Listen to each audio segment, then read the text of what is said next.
Robert लेड्रू 19व्या शतकातील सर्वात famous detective. त्याच्या करिअरमध्ये त्याने अनेक कॉम्प्लिकेटेड केस सॉल्व्ह केल्या, त्यामुळे संपूर्ण युरोपमध्ये तो खूप प्रसिद्ध झाला होता. पण नंतर तो जगभरात प्रसिद्ध झाला एका हत्येच्या केसमुळे. तो ती केस सॉल्व्ह करण्याचा प्रयत्न करत होता. अखेर त्याने ती केस सॉल्व्ह केली, ज्यामध्ये तो स्वतःच दोषी निघाला. म्हणजे त्याने त्या हत्या प्रकरणात स्वतःलाच रंगेहात पकडलं. पण नेमकं कसं, जाणून घेऊया या व्हिडिओच्या माध्यमातून. नमस्कार, तुम्ही पाहताय गाजावाजा.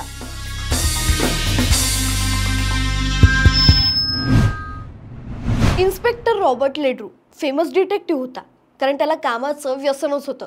तो एखादी केस सॉल्व्ह करण्यासाठी तहान, भूक आणि झोप विसरून 24 तास काम करायचा. म्हणूनच वयाच्या 35व्या वर्षी युरोपमध्ये त्याला बेस्ट डिटेक्टिव्ह म्हणून ओळखलं जाऊ लागलं होतं. न झोपता 24 तास जागा राहून केस सॉल्व्ह करण्याची त्याला सवयच झाली होती.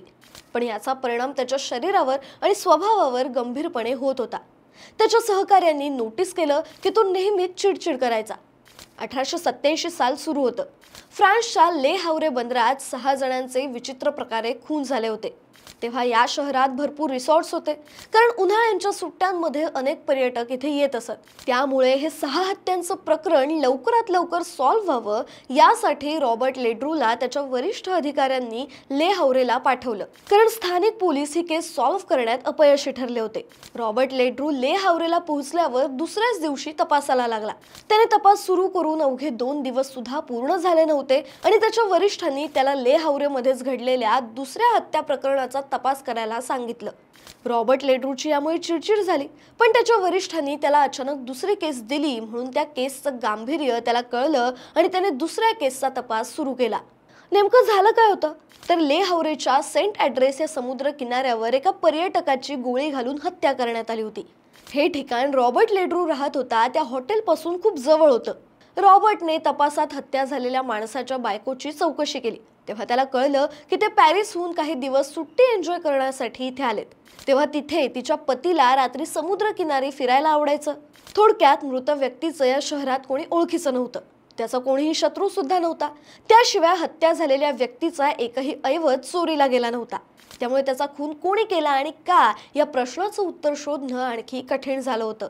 पोलिसांनी रॉबर्टला काही पुराव्यांची माहिती दिली होती, जसं मृतदेहातून काढलेली बंदुकीची गोळी. ती गोळी जर्मन लुगर पिस्तूलमध्ये वापरली जाणारी गोळी होती. तेव्हा फ्रान्समध्ये जवळजवळ सर्वच गुन्हेगार आणि पोलीस सुद्धा या गोळ्या आणि पिस्तूलचा वापर करायचे.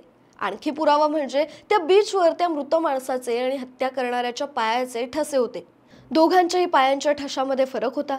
ठशांच्या आधारे मारेकऱ्याला शोधणं कठीण होतं, कारण तो मारेकरी मोजांमध्ये समुद्र किनाऱ्यावर आला होता. तरी रॉबर्टने त्या पुराव्यांचा आणि खास करून ठशांचा अभ्यास करायला सुरुवात केली. त्याने बारकाईने सर्व पुरावे तपासले आणि त्याच्या चेहऱ्यावरचे भाव विचारमग्न अवस्थेतून भयभीत अवस्थेत गेले. एकही शब्द न उच्चारता तो घटनास्थळावरून निघून गेला आणि स्वतःला खोलीत कोंडून घेतलं. संपूर्ण रात्र तिथेच घालवल्यावर कोणालाही न सांगता तो सकाळी पॅरिसला निघून आला. पॅरिसला आल्यावर तो थेट पोलीस मुख्यालयात गेला.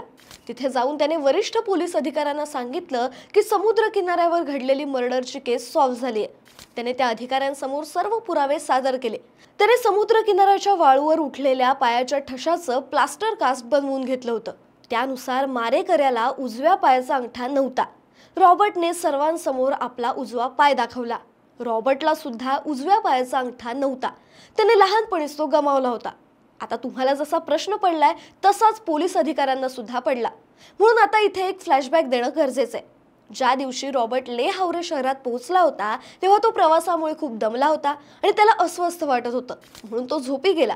जेव्हा त्याला जाग आली तेव्हा त्याचे मोजे समुद्र किनाऱ्यावरील वाळूने भरलेले होते. त्याची बॅगही उघडी होती. त्यातलं पिस्तूल त्याच्या खिशात होतं. जेव्हा काही दिवसानंतर त्याने पिस्तूल तपासलं तेव्हा त्यातली एक गोळी गायब होती. तेव्हाच रॉबर्टला कळलं होतं की हा खून त्यानेच केलाय, आणि तोही स्वतःच्याही नकळत. आता ही तुम्हाला एखाद्या मूवीची स्टोरी वाटत असेल. असंच ही एक काल्पनिक कथा आहे असं त्या अधिकाऱ्यांना सुद्धा वाटलं होतं. पण रॉबर्ट यावर ठाम होता की त्या माणसाची गोळी घालून हत्या मीच केली, तेही स्वतःच्या नकळत.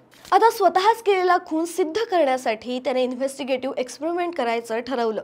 रात्री त्याने आपल्या बंदुकीतील सर्व गोळ्या काढून ठेवल्या आणि तो झोपी गेला. यावेळी 2 गाईड्स त्याच्या खोलीबाहेर पहारा देत उभे होते. मध्यरात्री रॉबर्ट खोलीच्या बाहेर आला आणि त्याने त्या 2 गार्ड्सवर रिकामा पिस्तुलातून 2 ब्लॅक शॉट्स फायर केले.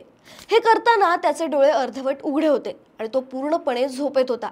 पुढे तपासात उघडकीस आलं की रॉबर्टला स्लीप वॉकिंग हा मानसिक आजार झाला होता. यामध्ये व्यक्ती झोपेत असताना नकळत काही क्रिया करते. बहुतेक वेळा या क्रिया धोकादायक नसतात, म्हणजे जसं झोपेत चालणं किंवा साफसफाई करणं, पण कधी कधी या क्रिया धोकादायक असू शकतात. ले हावरेला जाण्याच्या काही दिवस आधीपासून रॉबर्टला सतत असं स्वप्न येत होतं की तो कोणाला तरी जीवे मारतोय. डॉक्टरांनी त्याला विश्रांती घेण्याचा सल्ला दिला होता, पण त्याने ते ऐकलं नाही. त्याचाच परिणाम म्हणजे त्याने झोपेत एक हत्या केली.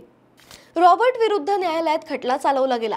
रॉबर्टच्या वकिलांनी हे सिद्ध केलं की फक्त रात्रीच्या वेळी हा स्लीप वॉकिंगचा त्रास त्याला होतो. दिवसा तो पूर्णपणे नॉर्मल असतो.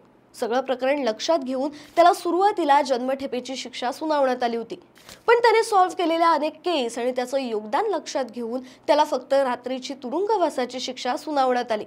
दिवसा तो मुक्तपणे फिरू शकत होता. असंच त्याने त्याचं उरलेलं आयुष्य व्यतीत केलं आणि 1939 एका रात्री जेलमध्येच त्याचा मृत्यू झाला. काहींनी या केसवर प्रश्नचिन्ह उपस्थित केलं. त्याला त्या हत्या प्रकरणात कोणी आरोपी सापडत नव्हता, यामुळे त्याची डिटेक्टिव्ह इमेज खराब होईल असं त्याला वाटलं, म्हणून त्याने स्वतःवरच या खुनाचा आळ घेतला असं ते म्हणत होते. पण याला उत्तर म्हणून काही लोक असं म्हणतात की स्वतः तुरुंगात जाण्यासाठी का कोणी उगाच तयार होईल, तेही तेव्हा जेव्हा तो सगळीकडे प्रसिद्ध आहे.